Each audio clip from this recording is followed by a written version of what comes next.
it's a very long path. Um, I think these days I would say that I'm pretty low on anxiety and I'm quite happy. So that's very nice. I always want to talk about mental health and stuff to my fans, but when I make my content, I do prefer to keep it around fun topics because I know there's so many people that use my videos as like a distraction. They come home from work and they want to de-stress. And even though I think it's an important thing to speak about, I don't necessarily want to talk about like the serious stuff or remind them of tough things in their life in my videos, right? But Yeah. um, I was in a really tough spot, honestly, very very tough spots multiple times, and I got out of it really well. And I'd always just want the viewers to know that they can be okay, even if it's looking very very dark. Um, and especially for tournaments back in the day, it was even harder for me because at the start, when I was starting getting this, was like 2013, pretty much right before I went full time, and the anxiety was so bad that I could never eat in tournaments because I would throw up. Like I actually couldn't eat. So Wow. I remember sitting here at these DreamHacks. Yeah, I can laugh about it now because Hey, SE Historian here, and today I have a piece I shot with one of YouTube's largest StarCraft creators and former pro, uThermal. Mark and I had a nice long chat where we covered everything from his early exposure to gaming, to coping with anxiety, the state of balance in StarCraft 2, and so much more. If you're excited about this one, be sure to get subscribed so you don't miss out on future releases with other awesome guests. If you really enjoy what I do, consider supporting me on Patreon. Your support really helps. And now, without further ado, here's my word with uThermal. So, uThermal, thank you so much for taking the time today, man. I really appreciate it. yeah, my pleasure. Glad to be here. Of course. So, where'd you grow up? In the Netherlands, around Rotterdam. What was it like growing up there? Well, I lived in a bit of a noisy neighborhood, I guess. It's a very playful neighborhood, like a nice playground right in front of the house, playing football every night, hearing the noise of people playing football at night. It was nice. I liked it. That's pretty cool. How do you feel like you were influenced the most, by growing up there? Anything in particular that kind of stands out to you? Not really, honestly. Like I don't really remember much that brought me to where I am now. I think it's mostly influenced by my dad and my brother.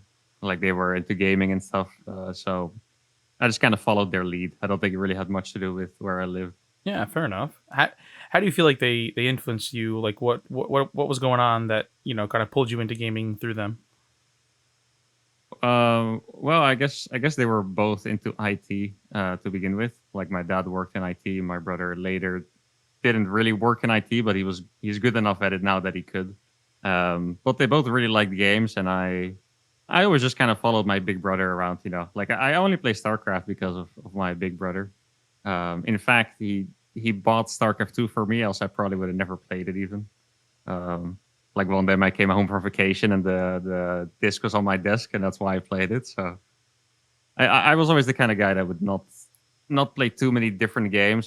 My brother would play some games, and I would see one that I liked, and I would just play that forever until he had another one that I liked, and I would play that one forever. So yeah. That's really funny. So, I mean, obviously StarCraft became a really big deal for you. Did he kind of stick around within the StarCraft community?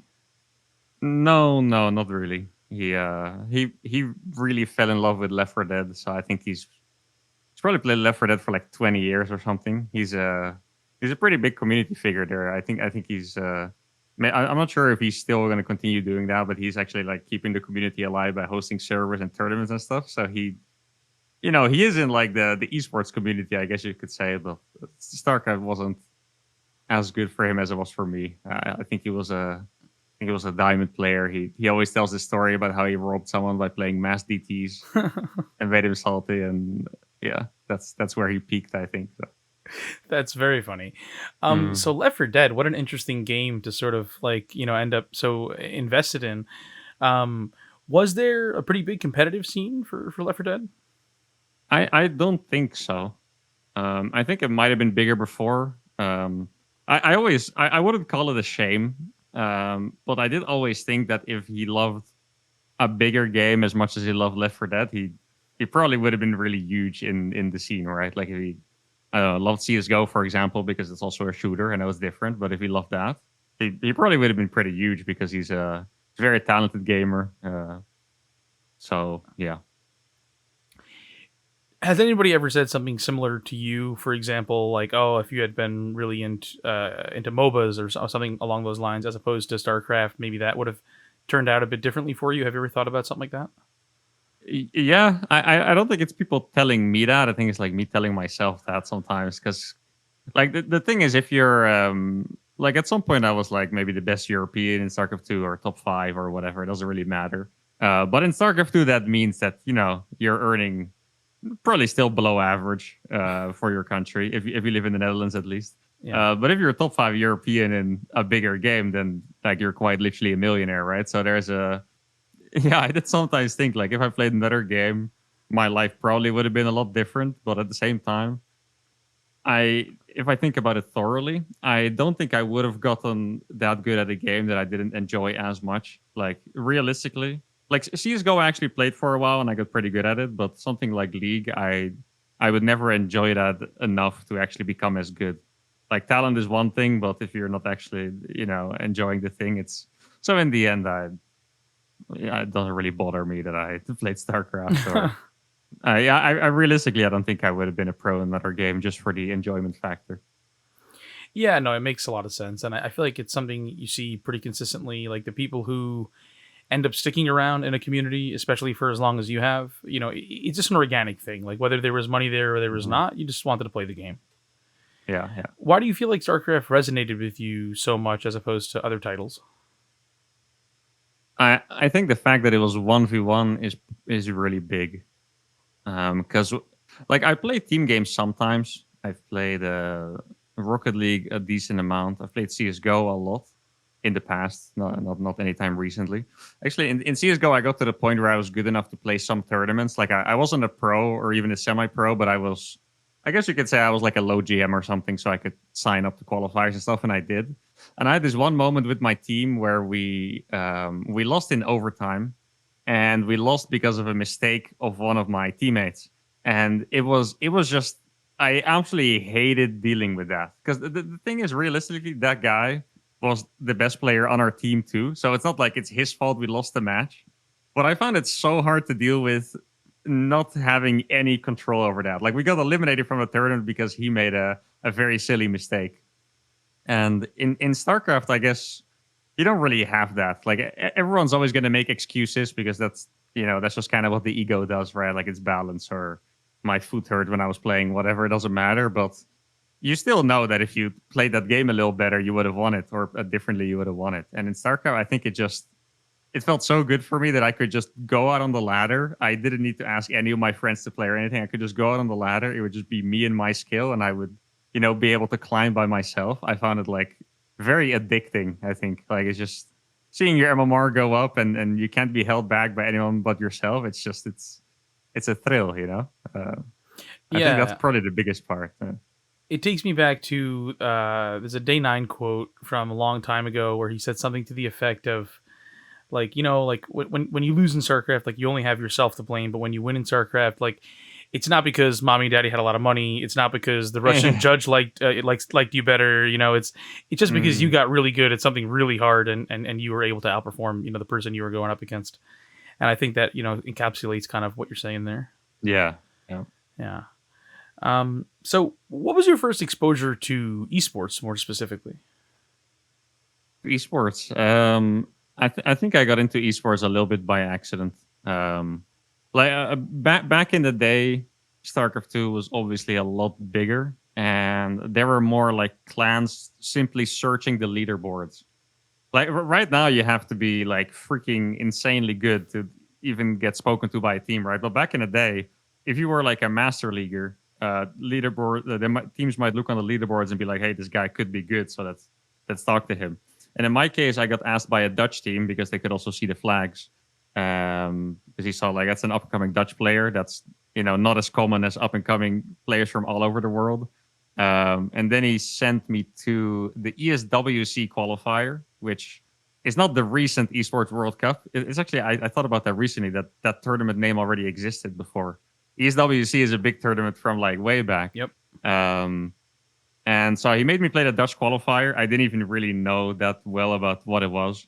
Sometimes I would have a friend tell me like, "Hey, did you watch GSL?" And I was like, "What the hell is GSL?" Like I was actually very clueless. Like I had no idea.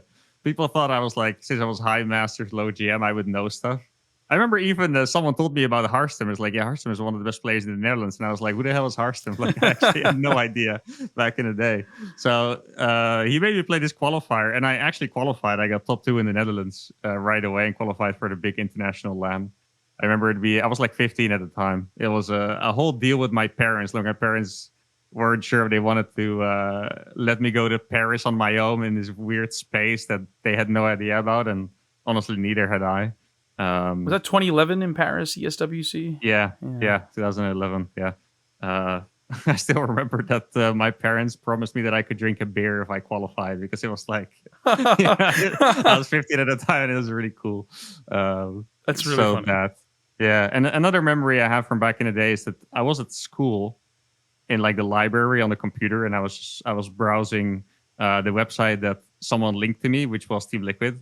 And I saw the announcement for TSL 3, and I saw like first place got like 16K or something. And I was like, "What the hell? Like you can make stacks playing this stuff, you know?" So I think those were the two things that really those really stuck out. And then after that, I found like Brood War VOD, so I started watching like Jadong and Stork in WCG, I think it was, and yeah, like that. Very cool. So, was there a particular moment where you kind of realized that StarCraft was going to be a career for you? I feel like honestly it just happens on accident for like everyone basically. I don't feel like there are people that they're silver too, and they start putting out their entire path to becoming a pro and they get there. Like you just kind of become good because you're talented and you like the game, and then you play some tournaments, and then the next moment you're wondering whether you should maybe take a year off from going to university to play pro, and then before you know it, you've skipped 11 years, and that's where I am now. I think I was quite good at the time I was finishing high school. Like I was already like top 16 grandmaster and stuff. I wasn't like a big dog in the tournaments by then, but yeah, obviously by the rankings and by practice and stuff, I was really good. And I just thought like I wasn't very interested in school at the time, and I was about to make the step to go to university. And I just wanted to take a year off to see, which was a whole trouble, by the way, convincing my parents to let me do that at the time. I think at that time I was 17. Yeah, 17. And then within, I think, legitimately 3 months, I qualified for WCS. I made top 16 in Fragbite Masters. I started beating all these pros. So then it wasn't really a question of going back to school anymore. I was good enough to make something out of it. So I just kept doing it. And then within 3 years, I won the IEM and stuff. So then it didn't even really become a question anymore of, what am I going to do with my career? I was just going to play, and that's it. That's just kind of how it happened. So it really just started with 1 year, and then that 1 year never ended. Or well, I did retire from pro gaming 2 years ago, right? But I'm still in the space. So Yeah. No, we will eventually circle back to that, but Mhm. so I mean, I'm gonna go out on a limb here and assume the IEM win is the one that kind of stands out to you as the most significant of your career in terms of tournament results. Maybe it's the biggest thing just because it's like on paper, Like I won an IEM, and back then, I always felt proud of the achievements I got compared to other Terrans in particular. Because in StarCraft, there's always the issue with balance. It doesn't matter if the game is unbalanced. The discussion is always going to be there regardless. So I was always particularly proud of my achievements compared to the other non-Korean Terrans, because at that time, the gap was still pretty massive between Korea and the rest. So I was the most proud of like being one of the only 4 Terrans to qualify for Premier League. Like those results really stuck to me. So the IEM was really nice because it's on paper. I won a tournament. I was the only foreign Terran to win a tournament for a very long span. But there was also this result in Leipzig where that was just after Legacy of the Void came out. I think Yep. it was the first really big tournament. And I was the only Terran in the top 16 to begin with. And I almost made it all the way to the finals from there. I lost 2-3 against Drogo. And especially TVP was incredibly hard because it was Adepts, two-shotted Marines, and SCVs without needing an upgrade. So being the only Terran in top 16 and then beating Hearthstone and Showtime, only losing one map, well, the matchup was... Like, I kept getting Terrans coming up to me. It's like, hey, man, congrats on the top 16, but now you're out, you know? But then I just kept winning and almost made the finals. And I think, like, relatively, that might have been even more impressive than winning the IAM. But if I had to pick one, I would still say the IAM just purely because I did actually get the W and got the trophy from that, right? And I sometimes feel bad for other pro gamers that are really good. I'm not going to name any names here. They're really good, but they never get to get that one win because I kind of wonder if, you know, if they might feel that there's something they didn't get out of their career and stuff. So yeah, I would still choose the IEM because it was the big win, right? But yeah. Yeah, no, I mean, there's over the years a number of players like that, and yeah, it is a very Mhm. strange thing to.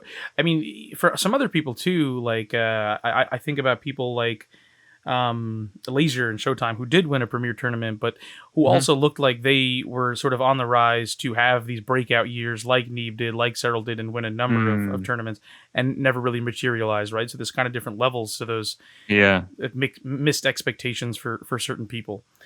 And, Mhm. and you sort of actually gave the perfect answer there for me, because that was more or less the question I had was, okay, sure, the IEM win was really big, but was there something else? And as you pointed out, the Leipzig one was not necessarily a win, but a really deep run at a time that you felt was pretty not very advantageous for Terran at the time. Yeah. And as I recall, I Drogo won that tournament, right? Yeah. Yeah, Yeah. yeah. Yeah. So, well, there you go. You lost to the guy who won the tournament. That can't feel Mhm. too bad. Yeah. Are there any particular losses that have really stuck with you over the years that kind of sting looking back? Yeah, for sure. I used to have like I'll take you back to like 2015 roughly. I didn't play that many offline tournaments in total back then. Like let's say I don't know if it's 10 or 15 or 20, but it's relatively little. Um, you would have I think every pro has this. They would have like one tournament or two tournament or three tournaments that were extra bad, and they kind of stick with you as like these were the worst tournaments. But at some point, this list became kind of enormous. Sounds kind of sad to put it that way, but yeah, this is a bit of a deeper topic. I'm not quite sure if we're gonna go into that in the interview, but I had a lot of anxiety problems. I mean, throughout like the last 10 years and stuff. And I remember that one match in particular really stood out to me, and it was WSS Montreal against Rainer, because at that time like just I can confidently say that I was incredibly good at that time. Like I didn't have a fantastic year, but in that tournament I was really good. I remember someone asking me on stream what the finals was going to be, and I said it's going to be me against Cyril. Um, and the path in that tournament was leading that way. And the game against Rainer was in the quarterfinals. It wasn't just of that tournament itself. That was the one match that would decide whether I would go to BlizzCon or not that year. And my anxiety was so bad in that match that it ruined everything. So I ended up losing 3-2. But if you look at the games, you could clearly tell that a lot of the games, like I wasn't even looking at the mini map. I was clicking my units into his units all the time. I just couldn't play well at all. And despite that, it was still so close and such an important match that one really hurt, because it was kind of like I almost felt like that was the peak of like anxiety ruining the tournaments for me in some way, because I don't know, like sometimes you lose a tournament and you're nervous, but you also knew that you weren't in the best shape, or maybe your opponent was just like too good, which I sometimes would have with like Neep, for example. Sometimes he was just too good, I guess. But that match, I just knew that I should have won it, and I probably would have won the semifinals as well. And I probably would have lost to Sarah in the finals, but it's it was such an important match, and it was dragged down so hard by, I guess, situation outside of the game that one really hurt. I remember that it was very painful. Do you feel like anxiety impacts you a lot, or impacted you a lot outside of StarCraft, or do you feel like it was mostly a performance anxiety thing? No, I have a pretty severe anxiety disorder, so that's like a whole life kind of thing. But in important moments like tournaments, it would flare up pretty bad. Like not always. Like I had tournaments where I would just regularly suck, But yeah, definitely in big tournaments, it was really hard. Like I tried to get through this barrier of. At some point, I was getting like top 8 in like every tournament, and I wouldn't get past it. And it was pretty clear that it wasn't always the skill level. Like sometimes I would completely mess it up. Another example that I can give is 2017 WCS Yun tripping against Kelazur. I would say I was like a small favorite. Kelazur was really good back then, like incredibly good. I would say I was a small favorite in that moment. And I got absolutely wiped off the map 3-0. And every game was just me like walking into his army without sieging, just stuff like that nonstop. And that loss didn't hurt as bad because it wasn't as important of a game.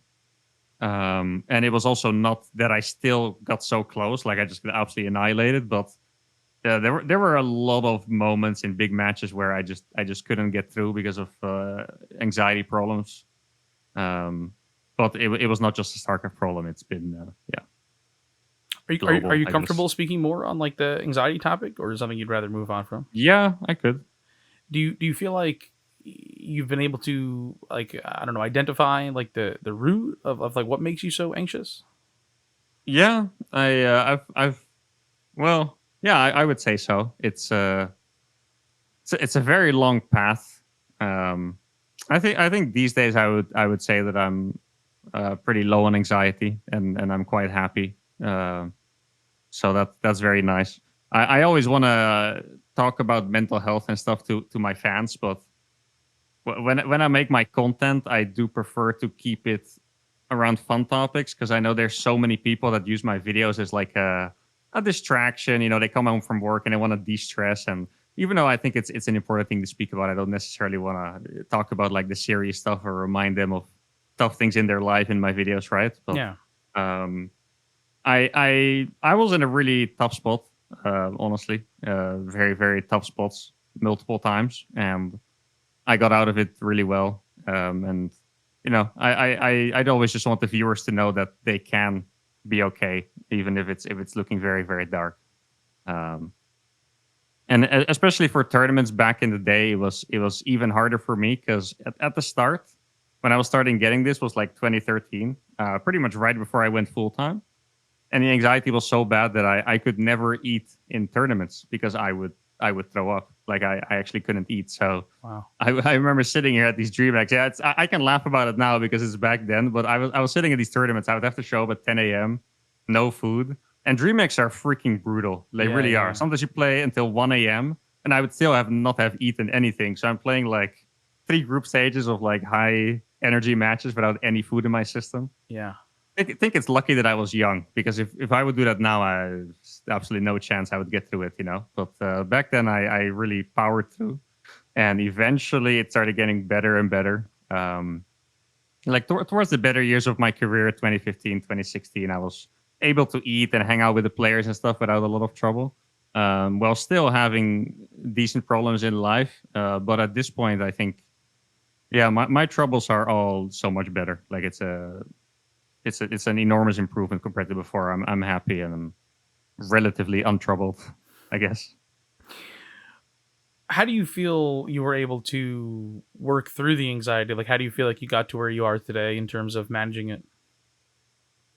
Um, well, it's like I said, it's a very long path, and one thing that I was lucky with, or I did also train this myself, so I'm not sure if lucky is the right word, but I'm a very disciplined guy. Like I can wake up even if I'm feeling like crap, I can wake up every day with the alarm clock, eat all my meals, never skip the gym.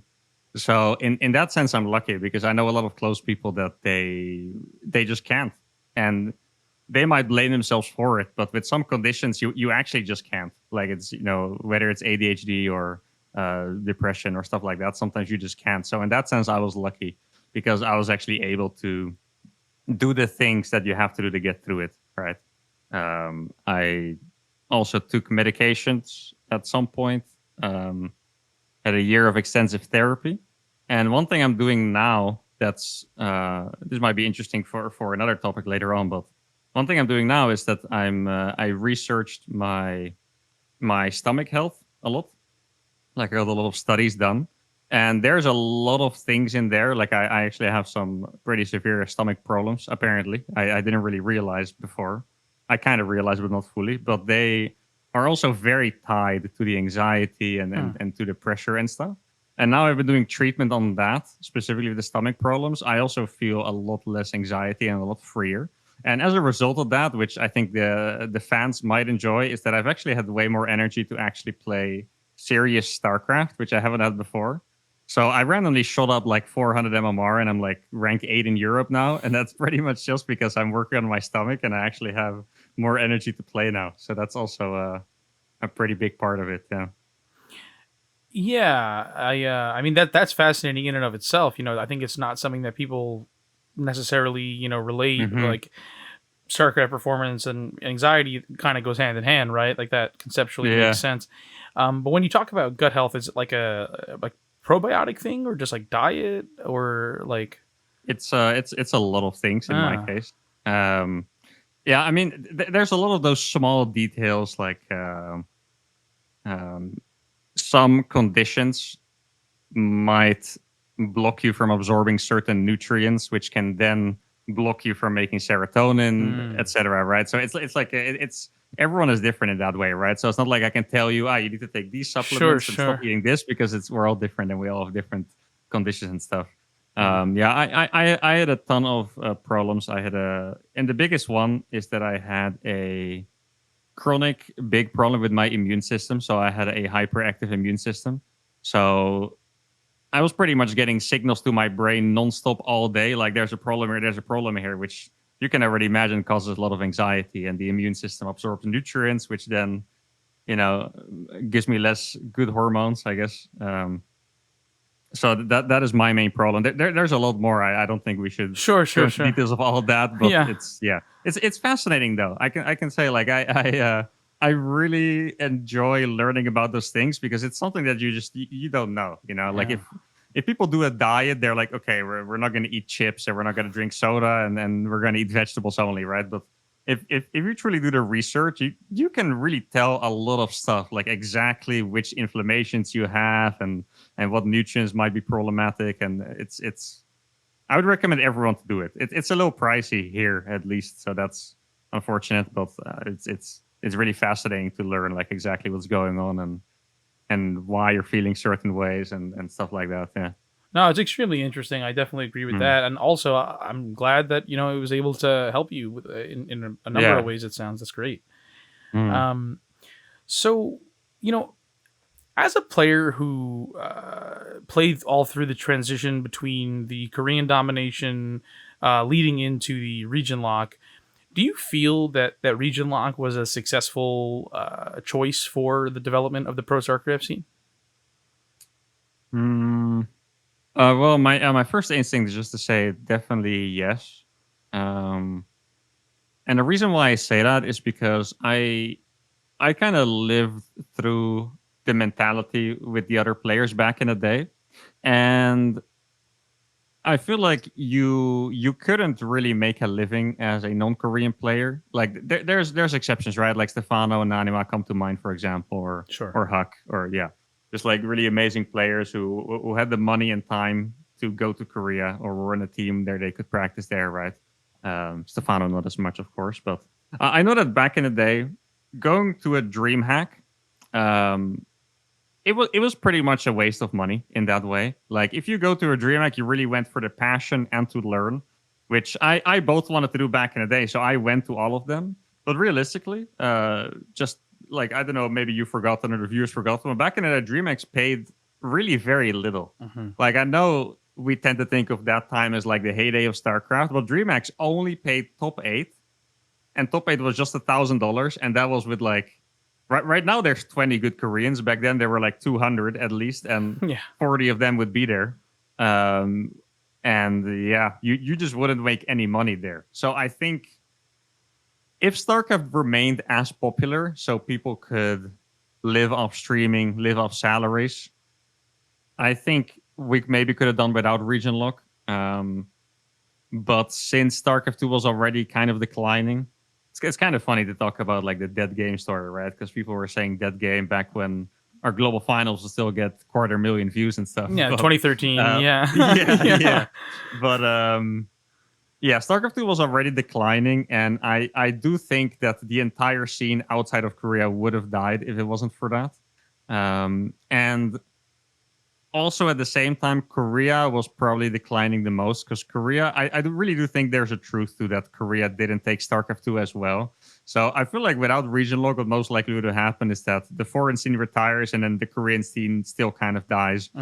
And, we're not really left with anything. So in that sense, I think it was probably the right decision. I don't know if it was made for the right reasons or whatever, but in the end, I think it worked out well because especially if you look at the European region now, Europe is honestly kind of carrying StarCraft. Like I'm not necessarily talking about whether the Europeans are better than the Koreans, but the Europe scene is very alive. There's so many up and comers, so many young players, and that is, I think, a thing we wouldn't have had without the region lock. But it's a very complicated topic, to be honest. Like it's really not. Yeah, it's hard to say. No, yeah, definitely. Mm. What do you think accounted for the huge skill gap between foreigners and Koreans during that era? Well, I would say that it's pretty simple. Actually, I think it was mostly just like the whole Brood War construction, right? Because Brood War, it was never truly alive outside of Korea. Like Brood War, it existed. Like we had WCG, right, and what else was there? Like IEF and stuff like that. It existed, but you couldn't realistically make a living off Brood War if you weren't Korean. I think China actually had a pretty big scene that I don't know too much about, to be honest, but I know China had a pretty big scene and they still do, I believe. Yeah.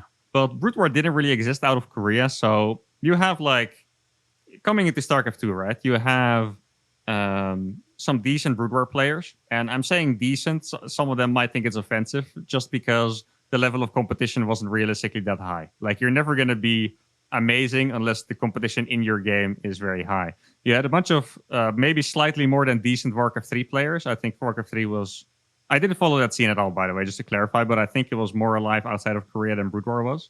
And then you had the Brood War machines, like Koreans that have played in a very wealthy scene with very wealthy sponsors and team houses and stuff.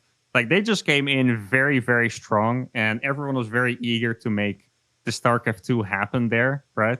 So you had, the prime team houses and OGS, and those weren't even the big guns. No, small. Like those yeah. those were like the second or third rate guns, prime and OGS and stuff.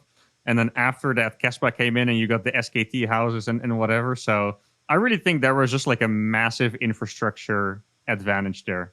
And I don't think it's a coincidence that it happened in Korea, because I do know that Koreans they are known to work very hard. Like it really is a hard-working culture, even outside of games. So it makes sense that Koreans are good at games, right? But I really think the big difference was just like the 12-year massive infrastructure, sponsorship, skill level difference.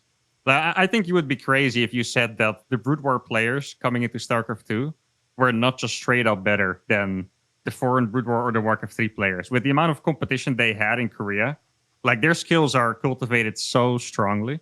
That's also why I think that if there's like a new RTS, the StarCraft players will always own the rest, just because our competition is the highest. Yeah. It doesn't matter like if the AoE players are very talented or whatever, like they probably are.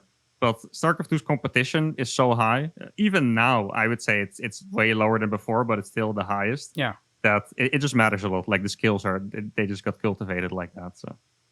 Yeah, no, and when it comes to the introduction of the Kespa team, yeah, there was that lag, right, where the Kespa team sort of entered in around 2013, and then they didn't really start dominating until around like 2015. But those early Koreans, were dominating anyway, and it was just kind of a changing of the guards from one set of Koreans to another set of Koreans during that time period. Yeah, like the esports federation teams, like what you were talking about. Yeah, ESF. Yeah, I do think they took over pretty fast. Yeah, like I don't know if you remember how fast Rain got good. Oh yeah, I think SKT was in there for like 3 months or something, and Rain was like, he probably could have, should have, would have won the GSL if MVP wasn't so freaking clutch, right? Yep. But like, but that's also what I mean. Like the ESF Koreans, they were already, way more skilled than the rest of us. Yeah. And then the Kespa Koreans, they were like even more skilled than that. So it was a massive gap. It really was a massive gap. I think if you look at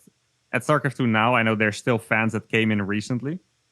If you look at the gap that you think there might be between Koreans and foreigners, even if you think the Koreans are like 20% better, whatever, it is absolutely nowhere near what it was back in the day. Sometimes I tell this story because it's funny. Like let's say like 2012 or so, I played against some of the best foreigners already, like Snoot at the time, right? I played against some of them, and they were better than me, but I played some good games I could win. And then I got annihilated so hard, harder than I've ever had, by like a fifth tier Korean that was called Ice Cream. Like that's what it was back then. Like you would play against a guy that wouldn't even be on the B team of like a bad Korean team. Yeah. And he would absolutely dunk on you. Like it was an absolutely just unsurmountable gap. It felt like, at least. Yeah, so like if you roll back the clock to the Brood War days, I feel like that's the way I heard people talk about it, where it was like, oh, a foreigner took a single game off of a Korean. That's huge news. That's going to be at the top of TL. And then, over time, like, sure, taking a game in the early days of StarCraft 2, like, maybe was notable, but winning a series definitely was, right? Like, if a foreigner beat a Korean, that was a big deal. That was the storyline of that tournament. Yeah, exactly. And it really wasn't until Cyril and of course Neeb won the Kespa Cup in 2016, and that was a big deal.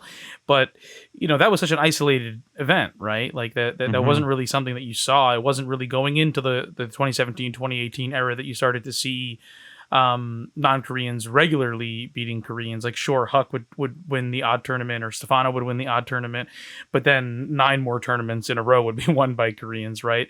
Or like WCS Global Finals would be top 16, 15 Koreans, 1 non-Korean, or things of that nature. So yeah, I do think modern then fans, losing round 1. Exactly. Yeah.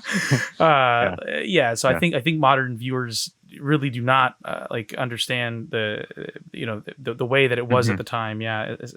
But so in the modern sense, if you take Cyril out of the equation, how do you judge the skill difference between foreigners and Koreans by today's standards? I would say it's a very slightly Korean favored, but it really is very close, to be honest. I feel like, for example, if you just take Europe against Korea, if you leave out some of the top foreigners from the other regions, if you put like the number 10 seeds of each region against each other, you're probably going to get a very good match. But at the same time, I do feel like there's maybe like 12 to 15 Koreans or so that have a little more potential at the top than some of the Europeans do. I guess an example that I would say is that if you see maybe like a Shin Ragnarok in the top 8 of a tournament, you wouldn't be as surprised as if you see Spirit there, for example. Even if it's like Spirit against Ragnarok, that's probably a pretty even match, but I still feel like there's a little bit more star potential in the Korean scene. And then on the other hand, there is a lot more depth in the European scene.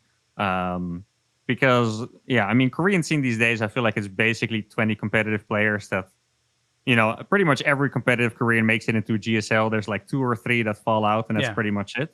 And those Koreans are extremely good. Like if they would play in Europe, you would, see most of them in the playoff bracket. They would still be the biggest part of that. But if you're going to look at like qualifiers, that's where Europe has a lot more depth. Like we have an infinite supply of like 6K players, it feels like, which is like the rank 50 Grandmaster range or so. Yeah. So I think that's kind of where the comparison lies. I feel like Korea still has a bit more star power. I think you can kind of see that where I feel like in most tournaments you'll have like Cyril or Clem or both in the top 4. And then that the other 2 spots are almost always going to be filled by Maru or Dark or Hero or Cure or, something like that. So I think that's what the difference is right now. Yeah. Yeah, I think it's particularly emblematic when you look at, like, if you turn back the clock to, let's say, 2016, very few of the top foreigners from that period are still the top foreigners now. but most of the Yeah. top Koreans from that time period are other than the retired ones are the top Koreans right now. Like Hmm. most of the players that are at the top of the Korean scene have been at the top of the Korean scene for almost 10 years, like a majority anyway. Yeah. Which there's a lot like Clem, of course, like all these people, Cyril, Clem, Rayner, like Max Pax, like these guys, are super young and got into the Hmm. game or got serious about the game over the last like 6-7 years. Where it's not so much the case of a lot of these Koreans started out when they were 13 years old or whatever. Yeah. I think you can actually tell the competitiveness of a scene very well by the age of the top players. Yeah. Because it's not kind of funny to say, but Cyril's actually a bit on the older side Yeah. compared to the other top Europeans. I think he's 25, right? 26 maybe, but yeah, around there. 26, 25, yeah. And then you have like Clem, Raider, Max Pax, who are all, I think Max Pax like 19 or something, and Clem and Raider 21, 22. Those are quite young, right? But if you look at the top Korean players, the youngest one is going to be like Maru at like, was he 27 or something? 26, yeah, right? there, yeah. Yeah, and then Dark and Hero, I don't know, 29, 32. Like they're all a lot older. Yeah. And I think that's where you can definitely tell the competitiveness of the scene. Like not to take away from Dark or Maru, not at all, because they're amazing. But I feel like younger players are just better naturally. It just like I know it for myself. Like when I was 20, like first of all, you don't have you don't have real worries in the world, right? Like it's you might think about where am I going to live at some point or what job am I going to get, but not really, right? If you're 19 or 20, you don't really have, and you're also just so much more free and so much more instinctive and stuff. Like I feel like it really diminishes by age. So I think by how old the best Korean players are, you can tell that it's not as competitive. And even in Europe, like the fact that our young players are 22, that also shows that it's not the most competitive scene ever anymore. Yeah. But there's still more up and coming talent there. Because I believe that the best player should pretty much always be like 21 or around that. And then, of course, you'll have some legends, right? Like Cyril, who's absolutely superhuman at 25, 26. Like those exist. But most best players will always be like around 21, I believe. So I think you can tell a lot about like the state of a scene, how many new players there are just from that alone.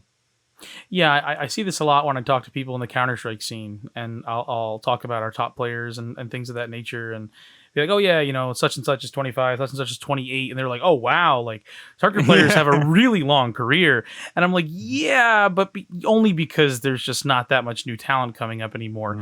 Where obviously you look at these top CS guys now, and the up and comers are like 19 years old now, right? And it's such an extreme example to compare to StarCraft, but I was watching something recently about an F1 race, right, where I know nothing about F1, so I have no idea who these people are, but somebody was trying to overtake somebody else and sort of like in a very dangerous way, right?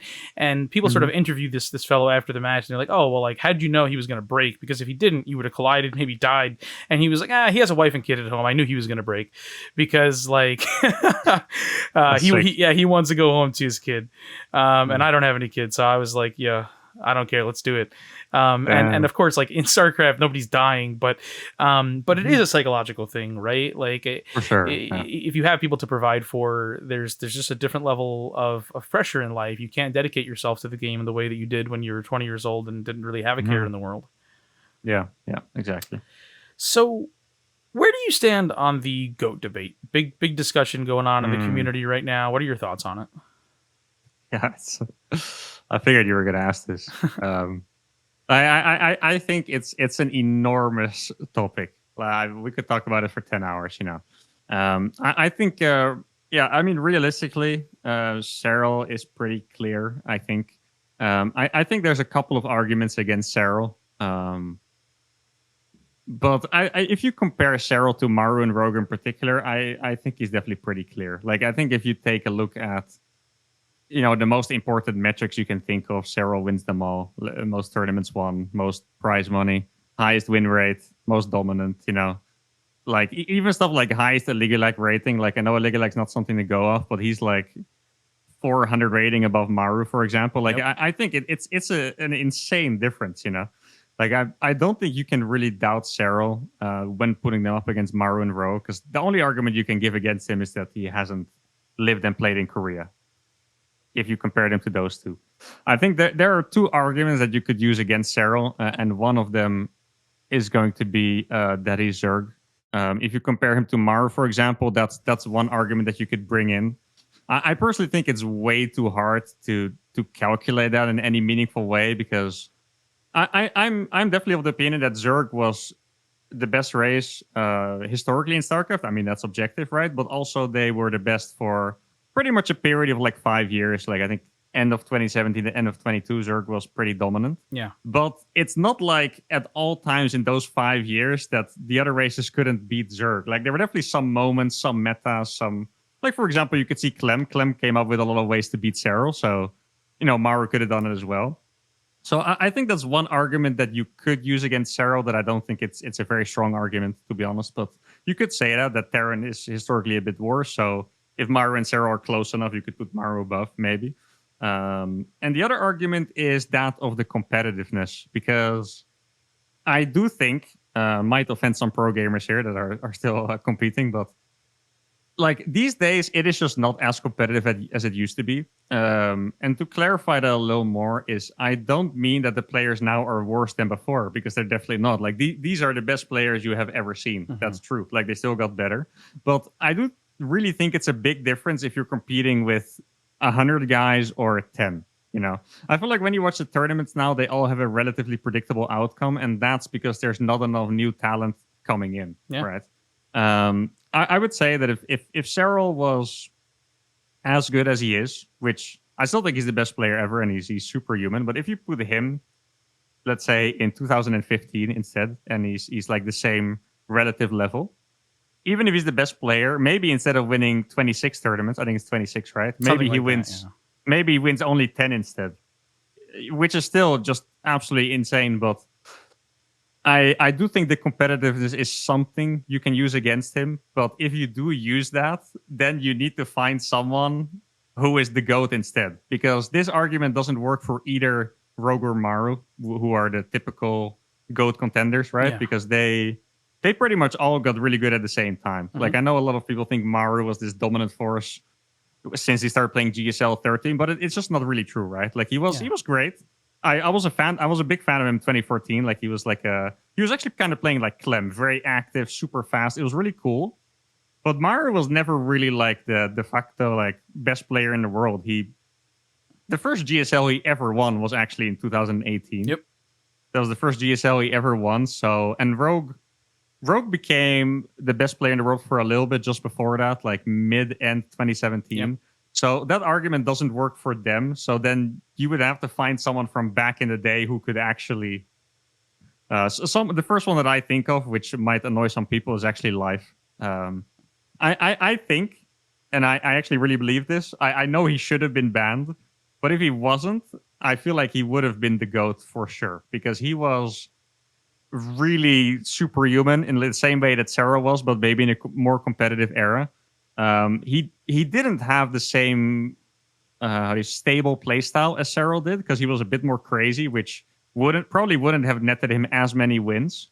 But if you take the competitiveness of the era in mind, and Live would have kept playing, I think there's probably a good chance that Live's the GOAT instead. But if there's not Live, I don't really know who you would use that argument for to be the GOAT otherwise. So I would say it is probably still Serral, and I think those are the only two arguments you could possibly use against him, really. Yeah, so when we talk about like Rogue in 2017, I do agree that there was a moment there where he definitely seemed like the most dominant force, but he was also very streaky, right? He would get knocked out in the round of 32 and then win a world championship a month later or something like that, right? Like that was sort of always a thing in Rogue's career, was that he was very much a big game player, but never the most consistent player. And then of course, Maru, like he won an OSL in 2013.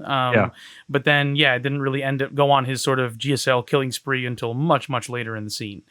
And then, I do agree with Life, right? The thing that killed me the most about Life was he played in like one tournament of Legacy of the Void, or two tournaments of Legacy of the Void, and I felt like Legacy of the Void was actually going to be a huge buff for him, in the sense that the game got a lot faster, right? And I feel like that was where he thrived. And so, it is such a shame that we never really got to see the guy do anything Hmm. in the modern era of StarCraft, but such is life. Definitely. Yeah. No pun intended. But yeah, no, it is a fascinating question. And then, of course, you have the really early people like your MVP and ST and these guys. But, Yeah. MVP's career just didn't span that many years. It's very difficult to, I think, call him the GOAT when he was really only a super relevant player for like 3 years. Like, and uh, and also keep in mind that that was also before the most competitive era, right? That was yeah, before the Caspa Koreans really kicked in as well. exactly. Like Heart of the Swarm, I think most people actually think Heart of the Swarm is the worst expansion, so that maybe removes from it a little bit that players had less passion or whatever. But that was probably the most competitive era in terms of volume of talent, right? And even those early legends, MC, MVP, and ST, Marine King, they weren't really there, right? Yeah, no, exactly. Um, yeah, Heart of the Swarm, Firecake versus Mana just came to my mind, and oh, what a Beautiful. yeah, yeah, what a great era of StarCraft that was. Uh,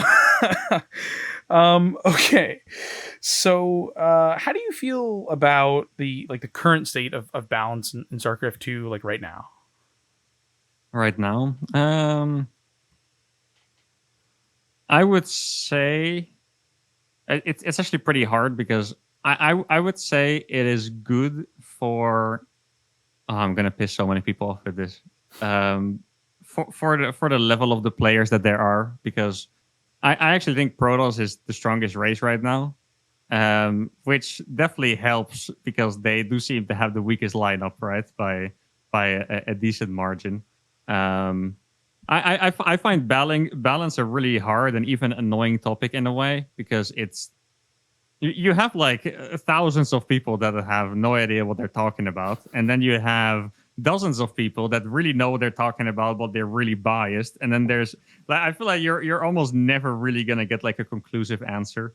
I would say right now that Protoss looks the strongest, followed by Terran, followed by Zerg, which to me is a scary thing to say because for almost all the last 7 years, I would tell you Zerg is always the best. So for me, saying that they're the weakest feels like maybe there's like a little trap when EWC starts and Zerg is like insane again or whatever. But that's kind of what it feels like right now.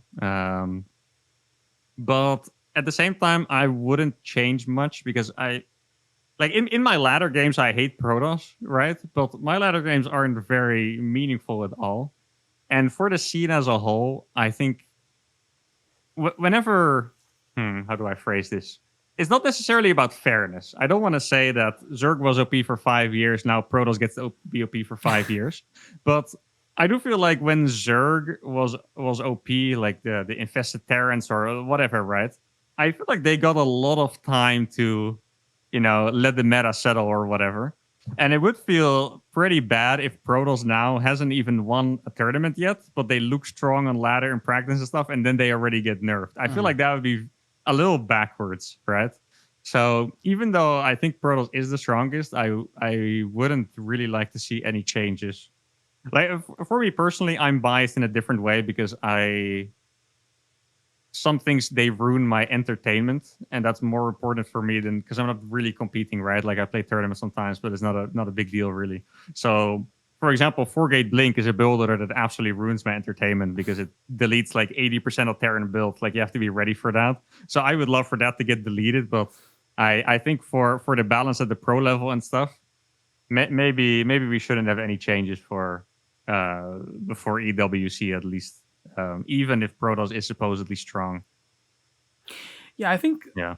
like the counter argument there, especially versus Terran, is that I feel like Terran has so many viable early game and mid game builds, right? Mm, And I do think it kind of makes sense why you see Protoss lean into these early to mid game aggressions because there seem to be, especially over the last like year or so, just so many different pathways for Terran to take things in the early game, mm. and so many different like they really dictate the flow of the game, it feels, and so yeah, but I do also understand, like from an entertainment perspective, it's not particularly fun to be like, okay, well, this one's going to be decided in the next 6 minutes. Yeah, Yeah. exactly. um Okay, but shifting gears back to talking about you more specifically, Hmm. so you represented Team Liquid for a number of years. Did representing an organization that's so well respected mean a lot to you?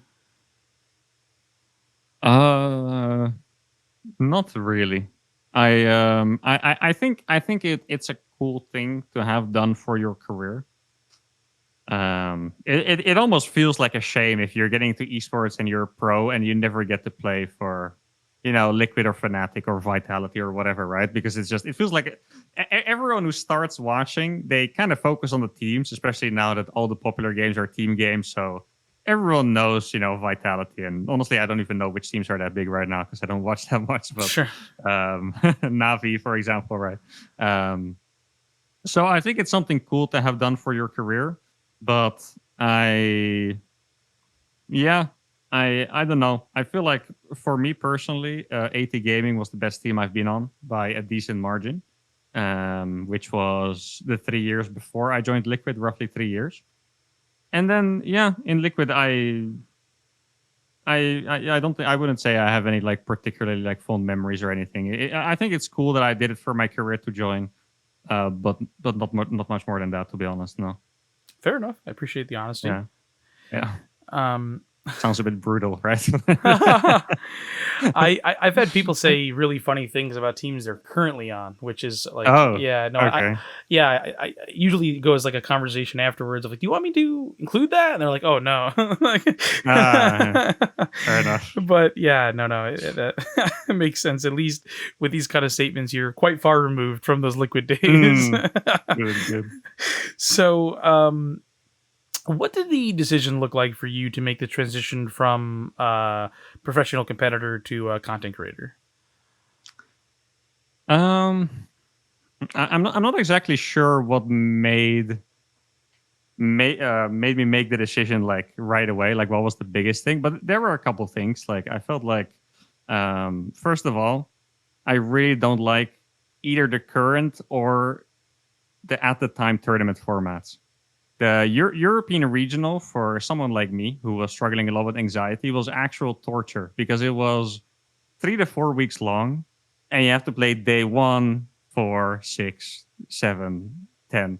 And the thing is, if I'm in that mode of anxiety, it was just constant. Even if there was like a 2 day break, for me, it still felt like I was in a tournament day. So I was like in like complete stress mode for 3 or 4 weeks at a time every Hmm. time I played the regional. So that really burned me out. And I could even notice that when I was playing the regionals, every round I would start playing a little worse. Like I would start off playing really well. I would get a win against one of the big dogs, and then I would win against the lesser players, but not as convincing. Get a couple losses, and then bracket round one, I'm playing like somewhat okay, and then after that, it was I was just gone. Hmm. So I felt like the tournament formats, especially in the most important tournament for me, which was the European regional, it was bad. Um, and I mean, I don't even want to speak about the tournament formats now because they've seemed to gotten even worse. Uh, but I also thought that going into content creation would be a better follow-up career, future investment kind of thing than playing pro StarCraft. Initially, my plan was actually to finish the ESL Pro Tour, which I believe was supposed to end with Katowice this year before like the whole Saudi investment and Esports World Cup. I think the Katowice this year was supposed to be the end of the ESL Pro Tour, at least of the 3 year contract. Yeah. And I kind of thought I would play until then, compete in that, and then I would switch to Immortal Gates of Fire, actually, because at the time it seemed like they were going to be releasing before then. I could pick up a couple tournaments there, and then I would switch to Stormgate. That was kind of the roadmap in my head, but I noticed that I was less and less happy to play the tournaments. I was very frustrated, and yeah, I think it was mostly like mental damage, I guess, that was done by a lot of rough previous tournament results combined with the anxiety. Like, to be honest, I'm not even exaggerating. By the end, I didn't even have any belief in myself at all anymore as a pro. Like, I would still be good in practice and stuff, but whenever I played tournaments, I would just not feel it at all. Like, I would play against a player that I should have been favored against, like, let's say a Gang Fu Banda or a Wayne Christianer, and I'd be so stressed, and I would already feel the doom setting in and stuff. Like, it was just it was getting a little bit too much for me. Like it was becoming very depressing instead of fun to play.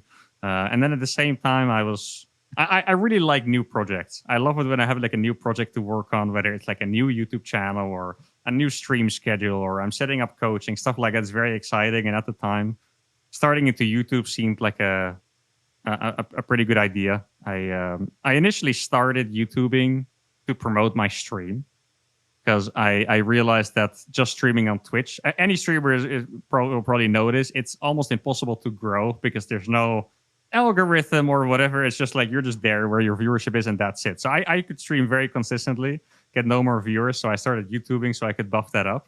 But then I started realizing that you can actually make money on YouTube itself too. Like most people always spoke about YouTube paying very little, but it was actually better than I expected. So I realized I could make money there too, and I was enjoying making videos. So at this time when I was really in the bottom of the pit with my StarCraft career, that just seemed like something that would be my next step, as something more fun, kind of like the savior, I guess, the next cool thing. Yeah. Were you surprised at how positive the reception was to your YouTube content? I'm actually I was more positive than the people around me. Like what's really cool about YouTube is just that there's an algorithm. So very simply put, you could be called Johnny Bravo 69 with 1 subscriber, but you could make the best video of all time and it's gonna pop off. Yeah. You know, on other platforms that doesn't work. If you're called Johnny Bravo 37 and you do a really cool Twitch stream, maybe your second viewer will also stay. But you know, that's it. So I actually had a bit more faith because sometimes I would post a video that was really successful, whether there's a lot of comments or a lot of watch time, doesn't really matter. And then I would just see it get promoted like crazy. So I kind of knew that if I would just make good videos and I started to realize what people liked about my videos.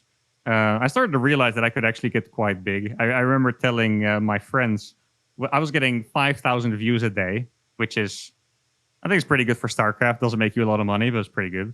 I told my friends, you know what? I'm actually not that far off getting 50,000 views a day. And they were like, what the hell are you talking about? You know, that's 10 times as many. But just because of the algorithm, I kind of felt like since it was such an upwards trend, I could make it.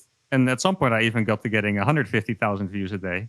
Which is what I was previously getting in a month. So I guess it did all happen very fast. I never really had the time to settle. It's like, oh, apparently I'm bigger now or whatever. It happened very fast, but I did actually have faith in it beforehand. The people around me, maybe not as much, but I did actually, I was pretty positive about it from the start, I think. Yeah, I mean, obviously for me, it's on a much smaller scale, but I remember having conversations actually, like at the outset of creating this channel. My original ethos was like, oh, I want to make like a StarCraft related documentary. So I started setting up some meetings with some StarCraft people. And I got told by like every person I talked to, like the StarCraft community is dead. There's a 0% chance like any new creator is going to see like, and this is actually even before you started making content, right? It's about 2 years ago at this point, or a lot of content anyway. And yeah. And so it is like, number one, it seems like the audience for StarCraft content on YouTube is actually rather sizable, larger even than on Twitch. It's very big. Yeah. Yeah. There's a number of people like making a real living, making, StarCraft content on YouTube. And I think that's something a lot of people don't actually realize. And I don't think anybody would have saw the potential for somebody to go from very small to 100,000 subscribers in a year, like the way that you did, right? I think that definitely bucked the expectations. Now, obviously, it helped that you're a high-level player and a well-known player that was established in the community for a long time. But nonetheless, there's a lot of other people who were established creators who made channels and did not see the same type of success. So it was a very interesting development. So sort of shifting to our last couple topics here. There are a number of new RTS titles in development. You touched on one with Immortal Gates of Pyre, another with Stormgate. Now we're seeing Battle Aces from Uncapped Games. And then there's Zero Space. So of these titles, is there one in particular that really is standing out to you as the one that you're the most interested in? Yeah, I think so. So far, I do think that StarCraft 2 is still clearly winning the race, to be honest. Um, I just start off this topic. I will answer the question. Don't worry about. Sure, sure. I used to always wonder, like, why are these people still playing Warcraft 3 and stuff like that? Because like it's so small now. It's not really that competitive anymore. But now I see all these new RTSs. I realize that I just find StarCraft 2 more fun than those, and I feel like I'm actually gonna be, the people still playing Brood War and Warcraft 3 myself if I stay in StarCraft 2. Yeah. Like I actually totally get it now. I was always wondering like why would they stay in a scene that's so small, but now I feel like I would even stay in StarCraft 2 if it was small, to be honest. So yeah, sorry to those guys, but I think out of the new RTSs, yeah, I think I would very likely stick to the ones that are the most StarCraft like. To be honest, I I am all for innovating the genre and stuff like that, but I just know from testing games and playing that StarCraft just seems to be like the formula for maybe for RTS in general. I don't want to make that statement conclusively because there must be someone that can make something better than StarCraft 2, right? Like, there's no way StarCraft 2 is literally the best game it could be. There's absolutely no way. But StarCraft 2 and StarCraft 1 were the biggest RTSs, and for me, they're also the most fun by a decent margin. And yeah, I think both Stormgate and Immortal Gates of Fire are the most close to StarCraft. So I feel like for me, they have to be the top two on the list. Um, I think I have a lot of takes about this in general, about like the RDS debates and stuff. I I feel like a lot of them are just being too flashy.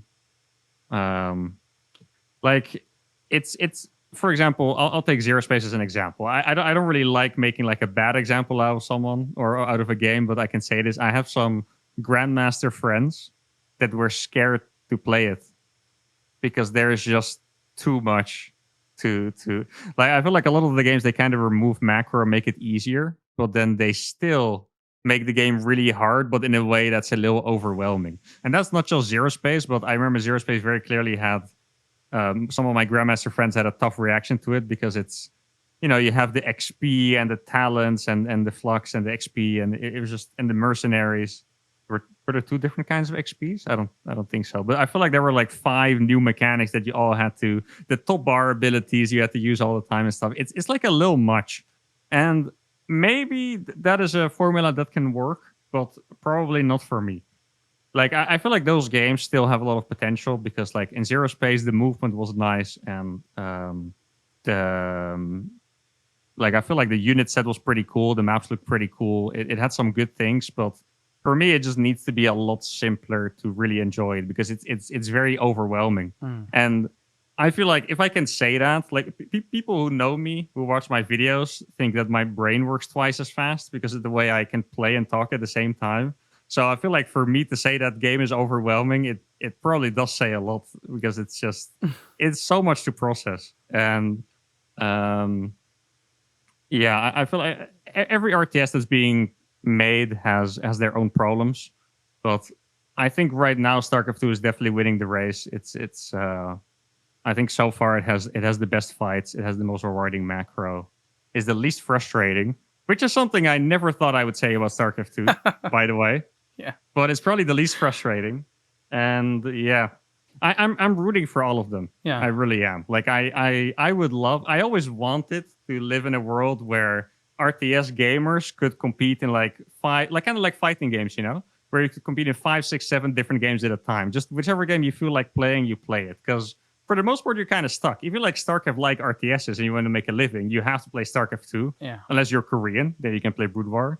If you like Age of Empires RTSs, you could only play AoE 2, and now you can also play AoE 4, but that still seems to be a pretty big divide in that community.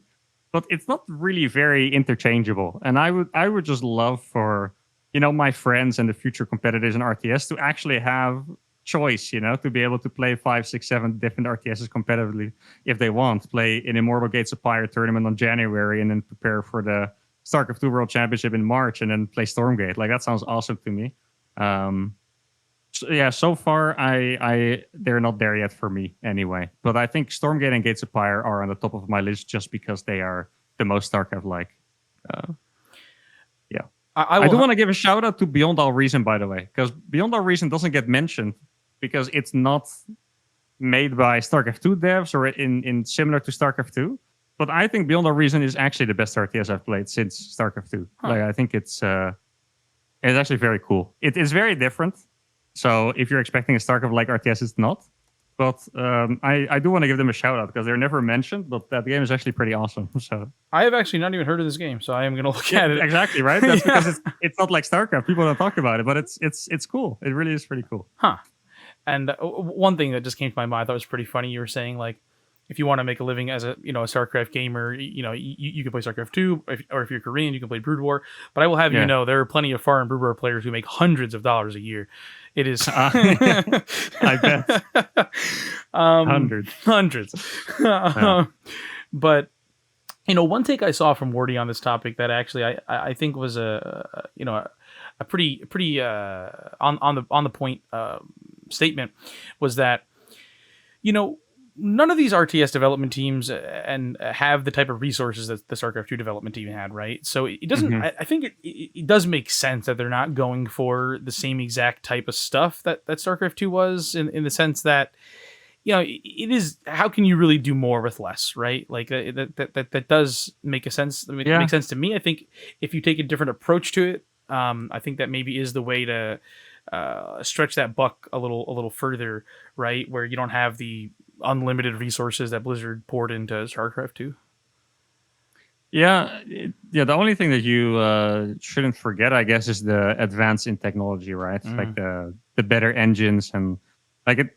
If you would remake StarCraft 2, it should at least be easier than it's now.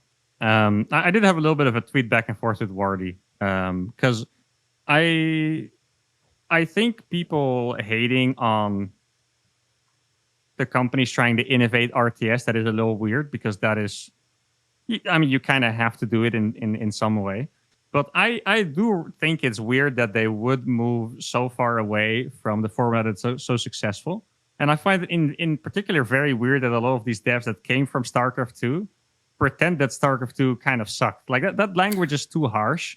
But very often you'll hear stuff like, yeah, StarCraft 2 was great, but this and this and this and that. And then they make something like very different, And I think that's a little weird because I feel like you could make a StarCraft-like game with your own mechanics, different units, different universe.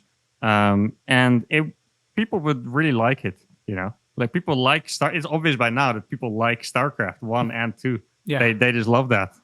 They love Warcraft 3 too, It's not necessarily my cup of tea, but it was very popular back in the day.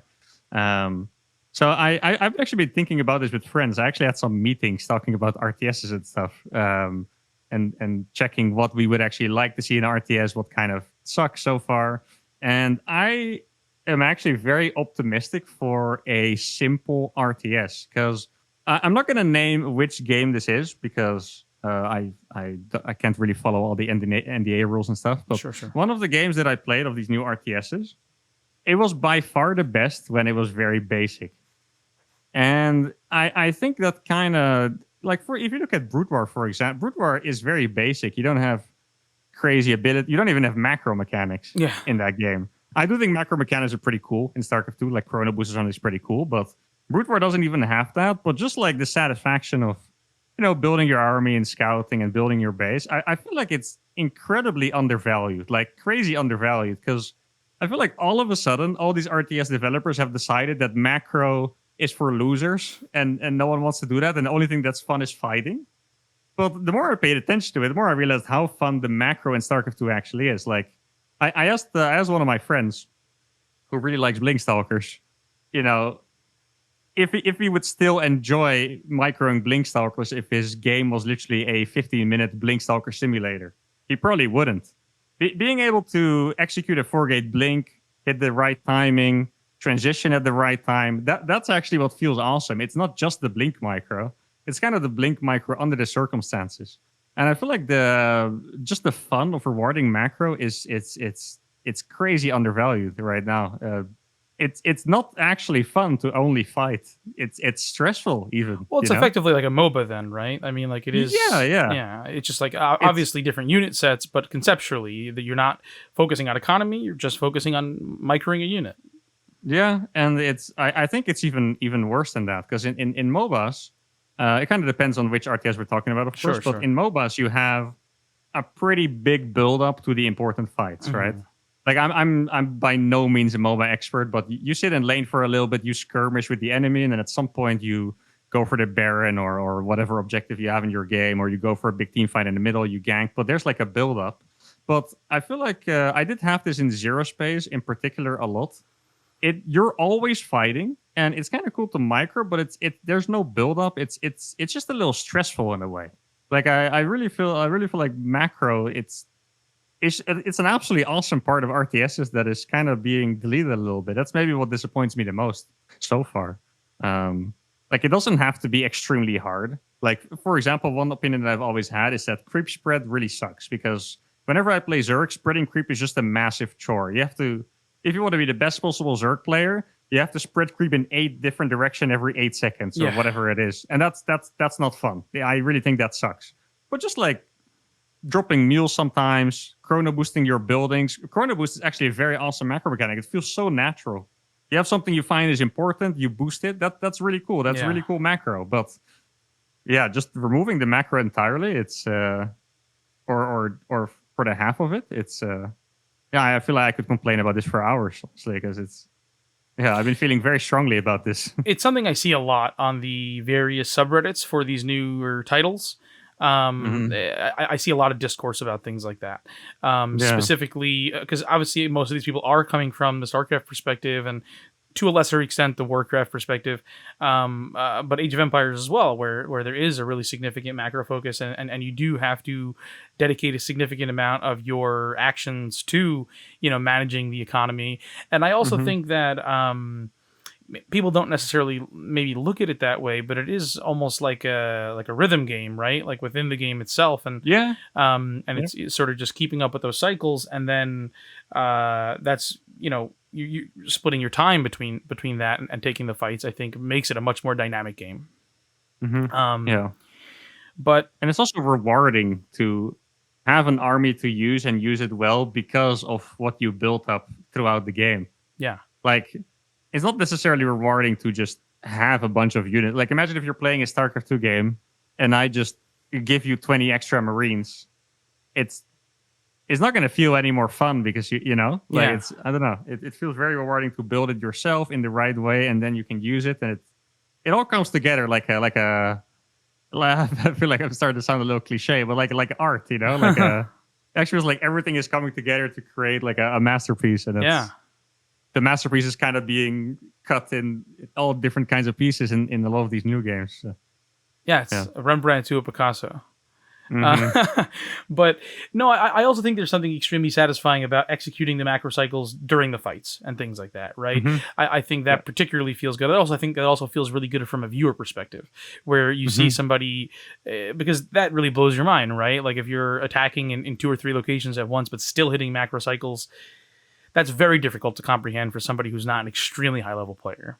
Yeah, yeah, exactly. Um, so the final topic that I wanted to just touch upon. StarCraft is in kind of an unusual place in the sense that, as we've talked about a couple times, it has been on the decline for some time. We do have a limited talent Mhm. pool. We do not have the type of viewership that we had 10 years ago. But on the other hand, um, obviously the elephant in the room is the Saudi investment with that promoting all of these ESL tournaments, the $1 million for EWC, but then also grassroots things like very successful crowdfunding efforts for GSL, very successful fundraising efforts on the back end for the Chinese tournaments, and now we see the announcement of this a $10,000 tournament in Bulgaria, and these are all smaller but still relatively large in the grand scheme of things, grassroots endeavors. How do you feel about the current state of the professional StarCraft 2 scene? Um, I would say it's in a pretty tough state, to be honest. don't want to be like overly negative, but like realistically, especially with all these new RTSs coming out, like the thing is, even if all these new RTSs are only 70% as good as StarCraft, a lot of people are still gonna switch. You have the people that just like that kind of game more. You have the people that are just freaking tired of playing StarCraft 2, right? And our scene is already quite small. Mm-hmm. And I think you can see this in a bunch of different ways. I feel like viewership for tournaments is quite low. Mm-hmm. I think the viewership for tournaments, I mean, you could say it has been like that for a while, but from a business perspective, there's no way it's a realistic trade off. Like, No. there are more dollars than there are viewers by a really big amount. You know, Yeah. like it's. I don't know exactly how many views the last tournament in Dallas had. I think it was a bit more than I expected, which is nice, but it's still pretty low. If you go to the Twitch category on StarCraft, it's still pretty low. And yeah, the tournaments right now, it's pretty much all Saudi, and I feel like the professional scene is almost at their mercy a little bit, because we'll have awesome investments, you know, like the Bulgaria tournament, the Chinese scene. WTL is a freaking godsend to the scene. Yeah. Like, it really is. And like even smaller things like Big Brain Battles by Basilisk, that stuff is all really cool. But pro gamers don't exist without the actual big circuit. Like, pro gamers just don't exist, you know. Yeah. So the moment that ESL and Saudi decide to stop or switch games to Stormgate, for example, stop the investment, I think the pro scene effectively ends, because you have these tournaments in China. You'll have GSL. I think probably not, to be honest, but maybe you would. Tournaments in Bulgaria and Big Brain Bouts, and maybe I'll host a Thermi Cup, but that is just nowhere near enough to actually keep a pro scene alive. No. So I think the state of the community of StarCraft 2 is actually pretty good, because there's a lot of passionate people. There's a lot of people that want to make a difference, but that community on its own is never going to raise enough money to keep the pro scene alive. So right now the pro scene really is, in my opinion, just at the mercy of ESL and Saudi. And as soon as they decide another game is cooler, then that's pretty much it, I think. And I know it sounds very sad, but it's kind of true. And there's a couple things that a lot of the players could have done better, including myself. Like, I feel like the content scene for StarCraft 2 is too small for what it should have been. And I know we talked earlier about how YouTube is quite big in StarCraft 2, and it is. But if you look at the Twitch category, it's kind of depressingly small. Yes. Like, really, really good players, big streamers. There's some examples like Serral, for example, right? But they'll get like 200-300 viewers, and the smallest streamers get 10 viewers, and that's about it, you know? Yeah. We don't really have a lot of viewership, and I do think that's also because players weren't focused enough on creating content, but just on playing tournaments.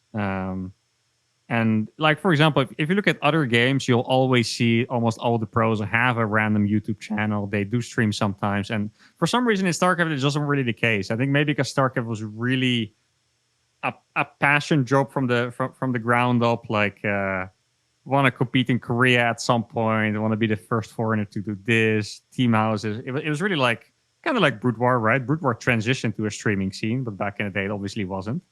And I think maybe because of all those reasons, our content creation scene is also quite small. Even, I mean, if there's anyone interested in making YouTube videos for StarCraft, I can guarantee you there's a lot of gaps that can still be filled. But that does also show that there's also not that much content. So I think the scene is in a pretty tough spot. And personally, I'm just in a place where I'm just grateful for what we have now, because. Yeah, I mean, not to get all emo, but it could very well end next year or something like that, you know. No, I mean, and I'm not talking about the scene as a whole. People are always going to play it. There's always going to be someone hosting the random cup and sometimes a big tournament, but a sustainable pro scene, that will definitely disappear at some point. Yeah, no, I mean, unless Microsoft. Yeah, no, that's a big question too.